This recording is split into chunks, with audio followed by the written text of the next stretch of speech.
நான் பெற்ற செல்வமே சொந்தம் என்று உன்னை விட்டால் யாரும் இல்லை.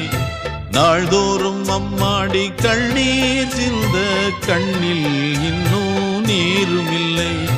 காயங்கள் காலம் முழுக்க ஆறாதோ, நான் செய்த பாவ கணக்கும் தீராதோ. மகிழம்பூவே எந்தன் மணிமுத்தே, குழலை போலே தினம் மழலை பேசும் இளம் பூங்கொத்தே பூங்கொத்தே. ஒரு சந்தன காட்டுக்குள்ளே முழு சந்திரன் காயையிலே குயிலு குஞ்சு தூங்கட்டுமே ராத்திரி வேளையிலே. கண்முழிச்சு நான் இருப்பேன் கண்ணே உன்